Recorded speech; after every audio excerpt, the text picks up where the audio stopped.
Good afternoon, everybody. Masá el khair. Bonjour.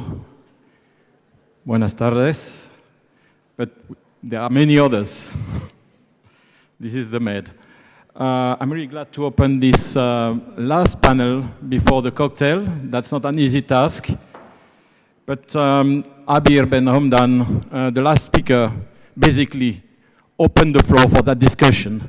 It will be about blue economy. I'm Frédéric Dedinchin, Senior Advisor to the Deputy Secretary General for Water, Environment and Blue Economy at the Union for the Mediterranean. And I'm really glad to have a fantastic panel in person and also connected online. I just want to say a few words, three points. The blue economy can transform the Mediterranean in a resource for sustaining local economy and building resilient territories and community. Investing in the blue economy, including sustainable tourism, sustainable maritime transport, on offshore renewable energy, water management, waste management, and nature-based solutions and eco-services will help fight climate change and also create jobs. This is a win-win situation. However, money doesn't flow to these projects, and often these projects doesn't reach the money. So there is a mismatch. But here we are to think about the future, about solutions, about best practices.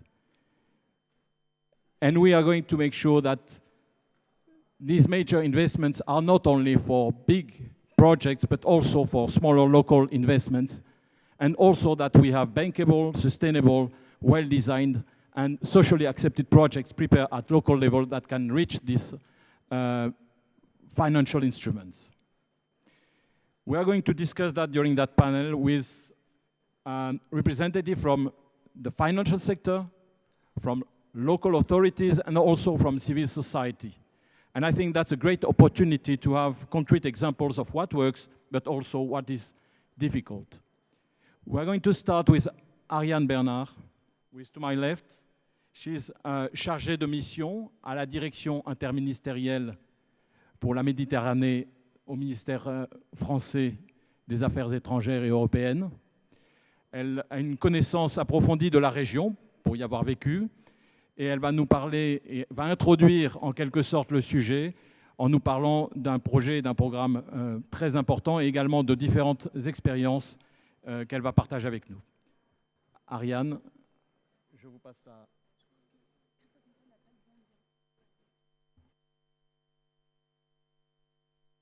Merci.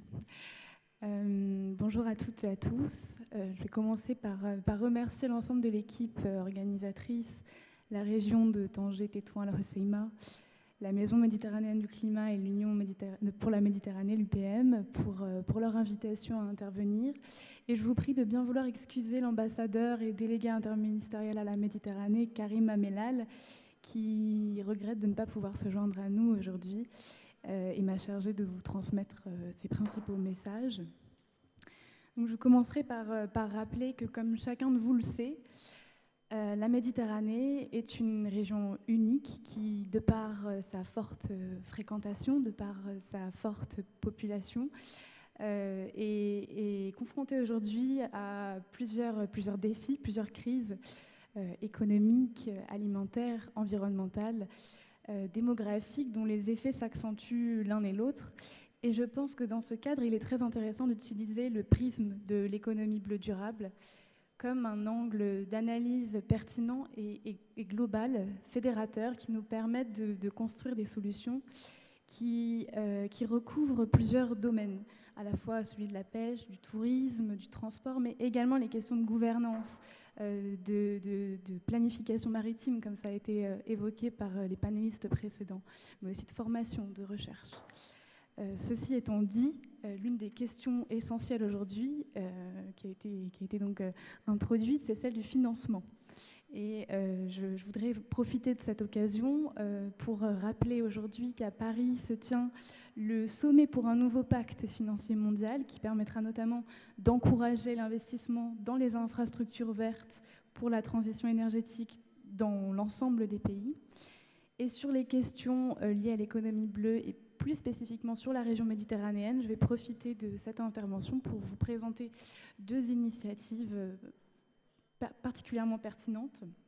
Donc, la première s'inscrit dans le cadre du plan d'action pour la Méditerranée, pour une Méditerranée exemplaire, le PAMEX, qui a été adopté par une coalition d'organisations internationales et d'États, dont le Maroc, l'Algérie, l'Égypte, et également la France, l'Espagne, le Portugal, et j'en passe, à Marseille en 2021.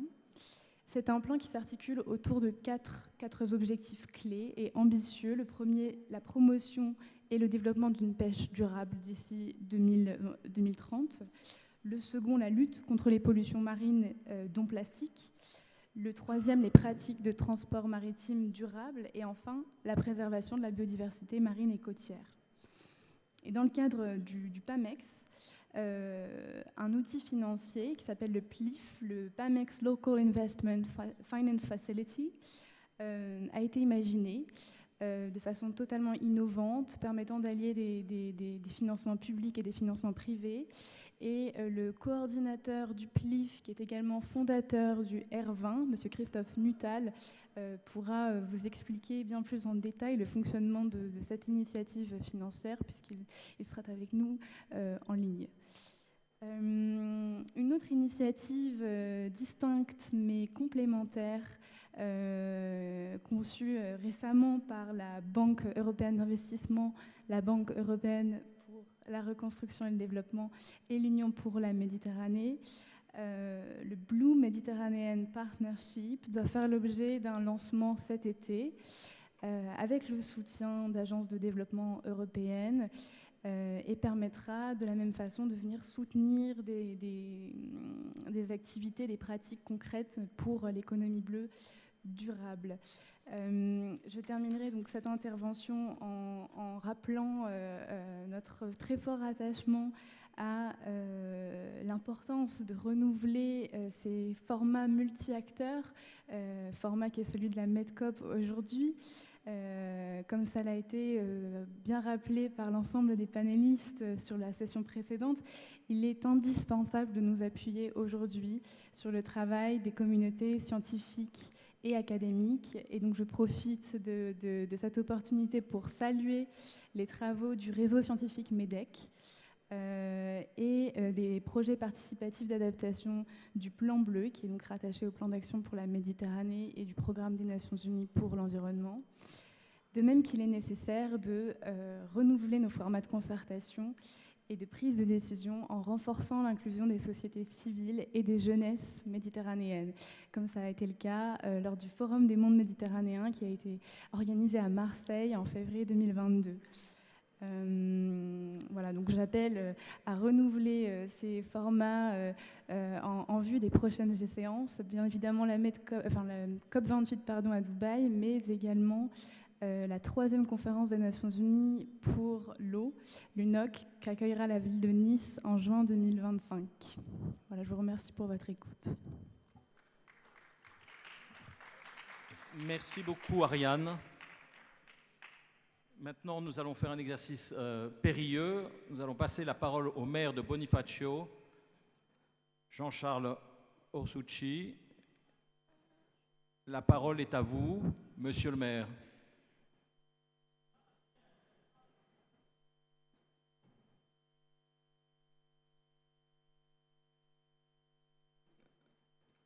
As I told you, we are trying a difficult exercise, which is to connect online the mayor of Bonifacio, Jean-Charles Orsucci. Il faut que tu ouvres le micro, là. Voilà, c'est bon. Bonjour à toutes et à tous. Est-ce que vous m'entendez? On vous entend très bien, merci, monsieur le maire. La parole est à vous. Et après, ce sera monsieur Nuttall. Bon, donc, bonjour à toutes et à tous. Merci. Je peux... Vas-y.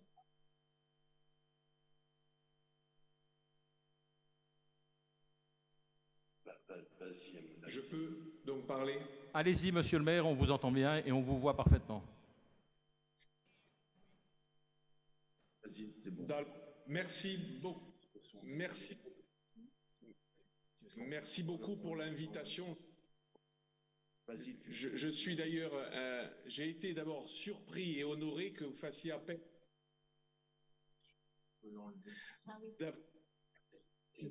de faire appel à un maire d'une petite commune de 3000 habitants.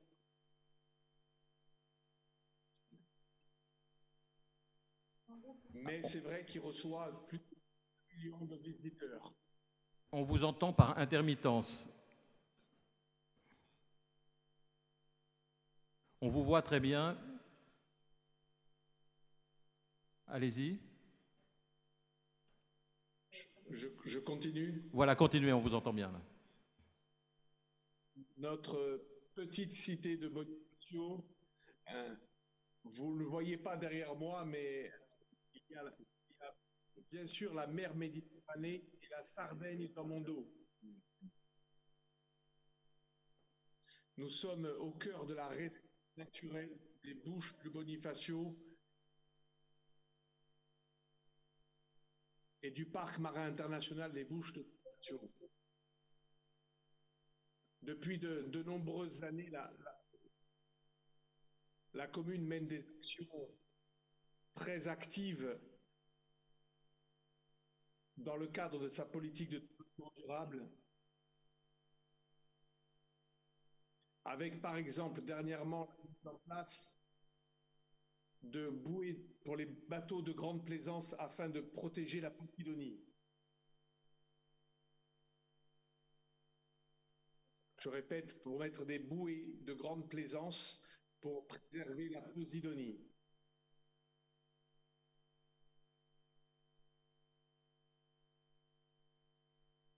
Mais depuis longtemps, nous avons surtout une politique active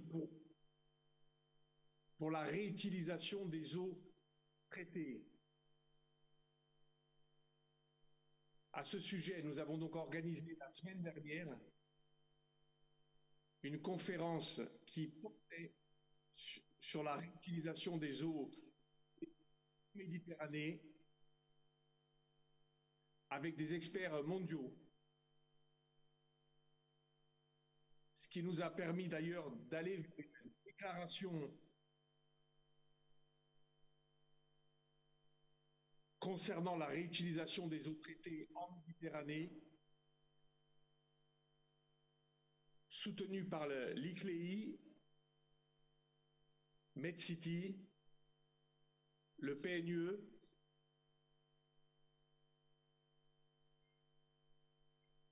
et bien évidemment l'Union pour la Méditerranée, que je remercie de nous avoir invités. Et j'en profite pour saluer Marcelo Gramnos, le secrétaire général adjoint pour la Méditerranée, qui était présent à Bonifacio.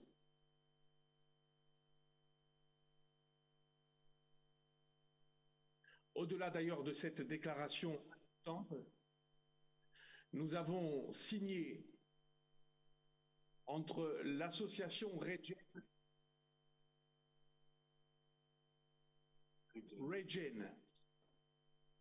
voilà, et l'association NID,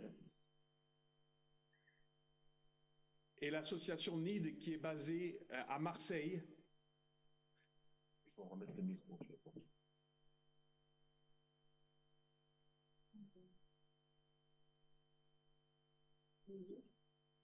Est-ce que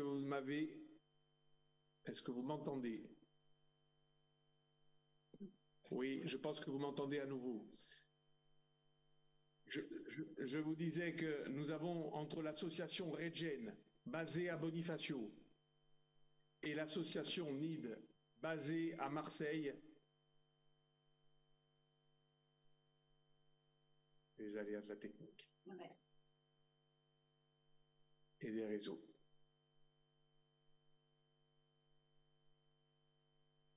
Deux choses à travailler en Méditerranée. On vous entend bien, monsieur le maire, vous pouvez continuer. Est-ce que vous m'avez retrouvé? On ne vous avait pas perdu. Le Zoom Meeting à gauche, il est fermé. En dessous, là. Là. Vraiment bizarre, ça. Ouais, je ne sais pas du tout. Vous pouvez continuer à parler. C'est peut-être tout ça, ça peut être aussi chez eux, hein, au niveau du réseau. Je vais rouvrir. C'est bon, là. Je vous entends bien, donc continue. On nous entend? Ouais. Donc si vous m'entendez, je continue en vous disant que nous avons donc fait signer entre l'association Regen, basée à Bonifacio, et l'association NID, basée à Marseille, qui a en charge les questions de développement durable portées par le président de la République. Nous avons décidé d'agir ensemble pour qu'à Bonifacio, un lieu soit dédié à la question du développement durable. Cette convention, cette ambition est soutenue aujourd'hui par l'Union pour la Méditerranée et par le PNUE. Et pour nous, c'est un élément important. Bonifacio, petite commune, petite collectivité, aimerait porter un projet en direction des collectivités locales pour un développement durable harmonieux au sein de l'arc méditerranéen. C'est le message important que je voulais vous passer aujourd'hui.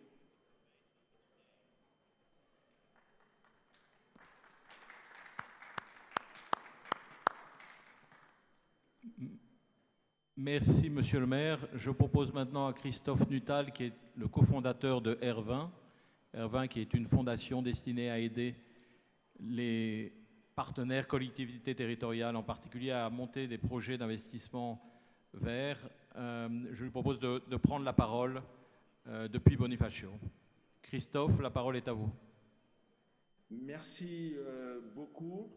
Merci de nous avoir effectivement invités. Si je suis assis aux côtés du maire de Bonifacio aujourd'hui, c'est que nous souhaitons et nous sommes en train de monter un fonds d'investissement pour les autorités locales du bassin méditerranéen.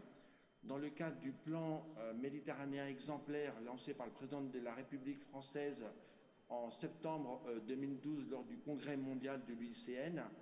Et ce fonds est en fait la suite d'un fonds d'investissement, le premier fonds d'investissement privé qui a été mis en place à l'endroit des collectivités territoriales du monde entier. 42 pays ont souscrit. Le Fonds mondial vert, donc le Green Climate Fund des Nations Unies, nous avait octroyé à l'époque 150 millions de dollars et il nous a été demandé dans le cadre du PAMEX de reproduire ce succès à l'échelle de la Méditerranée. Donc en ce moment, nous sommes en train de travailler avec plusieurs pays, dont la France, la Grèce et l'Espagne, et des fondations privées, pour voir dans quelle manière on peut mettre ce fonds d'investissement qui sera une approche du bas vers le haut, donc qui émanera des collectivités territoriales à partir de leur portefeuille de projets, dans 3 grandes directions, ceux qui nous ont été attribués par le PAMEX.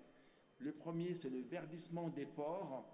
Donc, comment faire en sorte que les bateaux qui viennent affréter dans les ports sud et nord de la Méditerranée, à l'instar de ce qui se passe aujourd'hui déjà à Marseille et à Malaga, puissent se brancher directement sur les réseaux électriques alimentés par de l'énergie verte.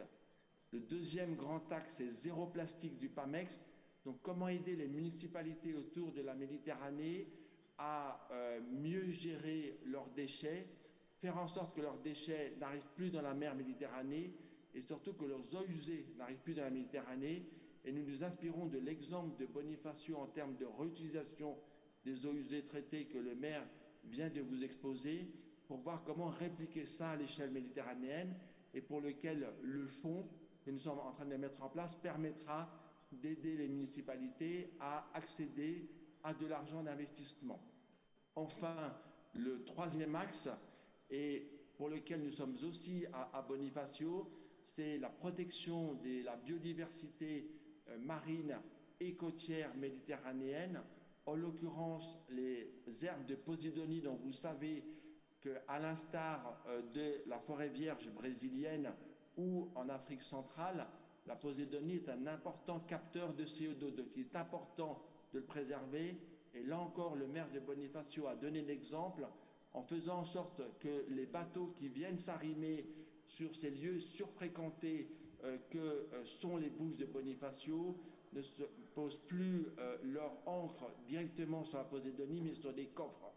Et donc, après 2 ans d'installation, ce sont déjà 8 hectares de Poséidonie qui ont été préservés. Donc là encore, les solutions basées sur la nature trouveront financement auprès du fonds d'investissement que nous sommes en train de mettre en place. Ce fonds d'investissement, comme je disais, est une initiative privée et sera complémentaire et travaillera main dans la main grâce à l'Union pour la Méditerranée avec la facilité financière qu'est en train de mettre en place la BIRD et la BEI. Donc nous nous ancrons sur des exemples précis de collectivités territoriales au sud et au nord de la Méditerranée. Je rappellerai qu'en termes de réutilisation des eaux usées traitées, nous avons fait aussi appel à l'exemplarité de OCP au Maroc, qui permet aussi de réutiliser les eaux usées traitées. Et donc, il y a un partenariat nord-sud qui est en train de se faire pour identifier les bonnes pratiques, identifier les projets, et nous espérons être en mesure, avant la fin de l'année, c'est-à-dire à la COP 28 à Dubaï, de lancer officiellement ce fonds. Je vous remercie.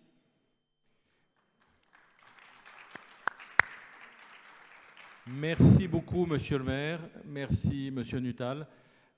Et merci de vous être connecté avec nous, d'avoir été patient.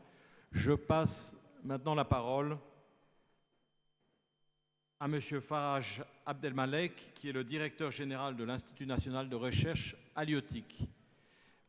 Une fois encore, on fait un exercice d'équilibrisme. Il est connecté et je lui passe la parole. Mr. Abdelmalek, the floor is yours. Bonjour, vous m'entendez? On vous entend très bien, merci. Bonjour, merci de me donner l'occasion d'intervenir sur ces 2 sujets qui sont cruciaux. Et à vrai dire, l'INRH, qui est un institut que je représente, qui est l'Institut national de recherche halieutique, depuis quelques années travaille beaucoup sur ces questions.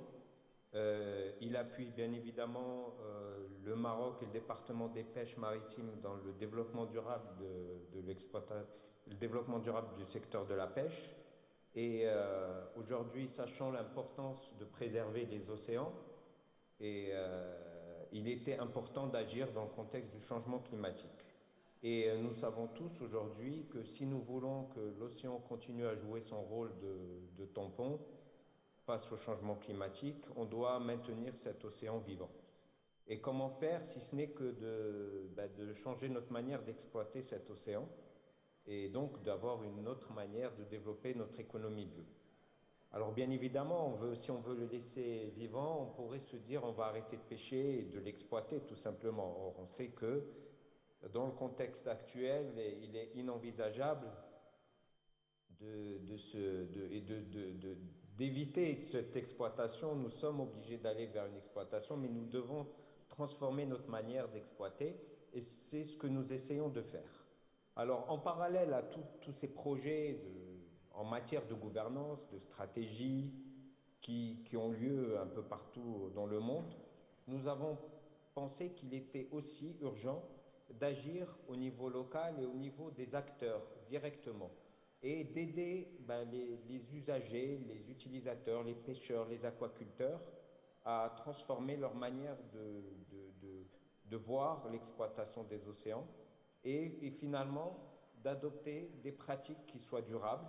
Et une pratique durable est également, et possiblement et même à coup sûr, rentable, économiquement rentable, et qu'aujourd'hui, on ne peut pas se permettre de considérer que tout ce qui est rentable est une priorité, mais le durable également doit être la priorité.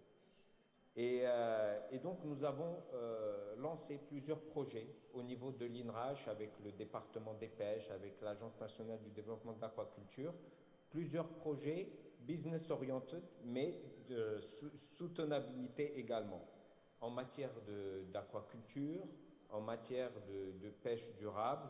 Je pourrais vous donner l'exemple d'expérimentation de culture d'algues, qui non seulement peut être très rentable d'un point de vue économique, parce qu'on crée de la biomasse, mais également constitue une opportunité parce que c'est une façon de faire de la séquestration de carbone et surtout d'oxygéner l'océan. Donc c'est ce genre de projets qui ne sont pas forcément immédiats parce qu'il y a des challenges technologiques avant tout, surtout si on veut le faire à grande échelle, surtout si on veut le faire en offshore. Mais tous ces projets-là nécessitent un investissement de départ des États et des instituts étatiques comme le nôtre. Et c'est ce que nous essayons de faire. Et nous avons lancé plusieurs projets, que ce soit de l'agriculture, que ce soit en matière de pêche durable, que ce soit en matière de transfert de connaissances, qui, à terme, permettront de transférer la connaissance vers les usagers, vers les pêcheurs. Une fois que ces projets sont matures, sont achevés, et que nous avons monté un business plan économiquement viable, notre objectif, c'est de passer du local vers le général, de passer vers des succès locaux en faisant des solutions globales. Et nous avons, dans le cadre de notre initiative qui a été lancée durant la COP22, l'initiative de la ceinture bleue, l'idée c'est de mettre en place une plateforme collaborative que nous avons lancée. Aujourd'hui, nous avons plus de 22 30 États qui ont adhéré à cette initiative, et de mettre en place une plateforme qui permette de mobiliser des fonds qui puissent assister l'émergence de tous ces projets qui ont été jugés comme fructueux et qui sont validés comme soutenables pour assister les opérateurs, les pêcheurs, les aquaculteurs à transformer leur manière d'exploiter les océans et finalement à aider, à incuber toutes les startups qui veulent aller vers cette manière durable d'exploiter les océans. En plus de tout cela, il est important qu'il y ait un transfert de la connaissance, la mise à disposition de la connaissance.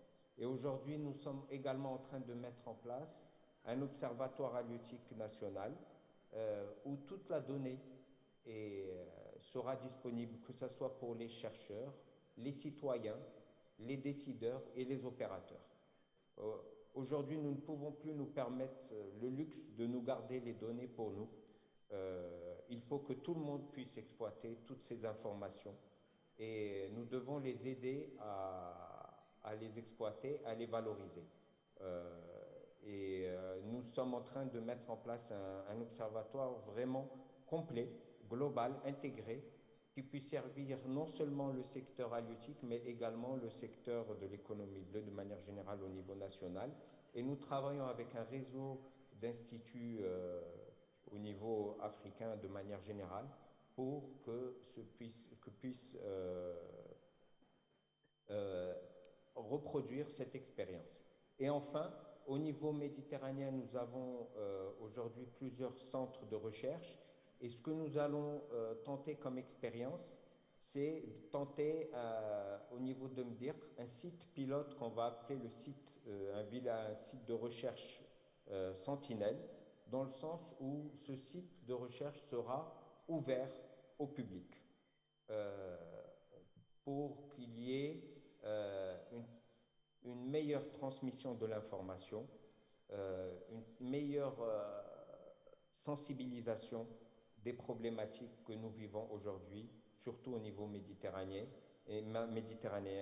et enfin préparer dès le départ tous les jeunes à finalement appréhender toutes ces problématiques et les défis qui nous attendent. Je vous remercie.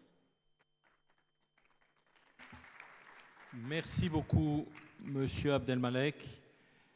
Et je passe la parole à la représentante de la Banque européenne de reconstruction et de développement, qui est associate banker à la Bird, Sophia Johar, qui va nous donner la perspective d'un organisme multilatéral de développement. Sophia, la parole est à vous. Thank you very much, Frederick. Apologies, I will be switching to English. Well, to answer your question, and I think everyone is expecting the answer with regards to the best appropriate financial mechanism. Well, I think that first we should take a step back and we should really focus on identifying the practical investment projects which have a clear blue ocean impact, but also a strong demonstration value. So prior to thinking about money and financing, local authorities, and I think the objective of this panel is also to provide some guidance to local authorities, the first thing they should do is to work with the development financial institution on the ground, so they have access to expertise that can allow them to identify the relevant opportunities. So DFIs such as EBRD, we do have a long-standing expertise and track record when it comes not only to project preparation, but also providing technical assistance to find the relevant opportunities, but also to understand and assess the risk. Now coming to the financing issue and thinking about the fact that the demand for investable blue economy project actually surpasses the supply, and also because territories have limited budget to fulfill the financing gap. So again, DFIs have a very important role to play when it comes to guiding and working with the local authorities to shape the most appropriate financial mechanism. But nevertheless, we really need a strong coordinated approach between DFIs, local authorities, but also the private sector, the civil society, the financial market, and the local commercial banks, who also play an important role in that part. Our view at EBRD, and also mine, is given the nascent stage of the Blue Economy project, the most appropriate approach at this stage would be to target blended financing approach, which can be a combination of sub-sovereign loans, so direct loans to local authorities to empower them in line with the regionalization reform which has been enacted a couple of years ago. But we have to nurture it with grants, either investment grant, but also concessional financing from donors, along with potential guarantee products. And we really need to consider this blended financing approach because we have to improve the financial viability of Blue Economy project. We also need to be able to strike the right risk-return balance given the non-revenue nature of some investments such as the wastewater sector, but which remain very additional. So we do need that, especially as it's a quite immature at this stage compared to other sectors like renewable energies, where the private sector is ready to invest and be involved in project development. So we are still trying to shape the right model to prove that Blue Economy investment projects are financially viable. So it's really sometimes a lot of pressure when we, as the DFI, have to answer this question. But we also the blended financing approach is really the first step that we need to action after having identified the appropriate project. So in this context, together with the EIB and the UFM, and I believe it was already mentioned twice in this panel, so thank you for the teaser, but we have worked toward the creation of the Blue Mediterranean Partnership, which will enable indeed the effective delivery of donor financing in the Mediterranean Sea. And one thing to add is that it will also require contribution from the target beneficiary countries, and this will ensure project ownership, country ownership, which is something as DFI we also need to ensure that to shape and to consider into our project.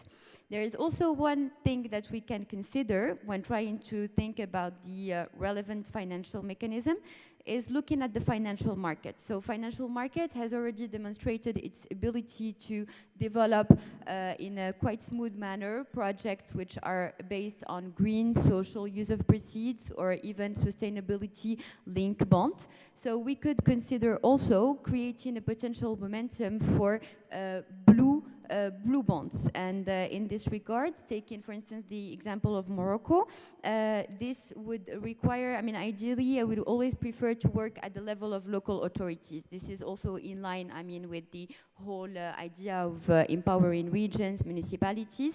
And in this context, EBRD, we subscribed last year to the first municipal bond, which was issued by the city of Agadir. And we could think, I mean, when I say we, it's not just EBRD, but IFIs, and work together, eventually either with a region or a municipality to try a pilot project. Why not maybe a potential municipal blue bond? So are the ideas that we can explore at this very preliminary stage, but the ideal financial model, and as EBRD, I do have to push for the promotion of private sector involvement in projects, although I believe for this type of project, we need to consider it at a medium long term, because the private sector has the ability to lead on innovation, to foster technical advances, right? Especially when it's correctly shaped under a correct PPP scheme. But to do that, we need the government to enact the relevant policies to ensure climate-friendly, investor-friendly, climate, and also bankability of PPP projects, of concession agreements. This is very important to be able to attract private financing. And DFI can play a role in that part. At EBRD, for instance, we do provide support to ensure the bankability of the projects, and it's always important that we are involved at the very early stage so we can match the timeline. Sometimes, I mean, we get kicked out from project financing, or projects are not able to access finance because it was brought to us at quite later stage, which does not allow us to meet some timelines. And in parallel, we can also work on developing relevant platforms where the private sector could share its expertise, present technologies when it comes to blue economy projects, especially for aquaculture, for sustainable tourism. And this way, we can ensure the scalability of blue economy projects. Last, it's always important to package this, taking into account policy dialogue initiatives and commitments to reform. So thank you very much for the invite, and I remain available if there is any question from the audience. Thank you. Thank you so much, Sophia. And we have talked finance, we have talked sustainable projects, well-designed projects. Now we are going to check if this is socially acceptable. I turn now to Yosra Al-Bakar from Pathfinder International to answer that extremely complex question. Over to you, Yosra. Not just that, I'm the last speaker for today, and I have, I think, 1 minute or two, so I'll be very quick. This is a very hard mission. First of all, I want to talk about the financing from very one angle, I would say. I used to work for the donor, and to be honest with you, there was no lack of money. There was lack of good designed and accepted project. I noticed that most organizations, they either think in silos or work in silos.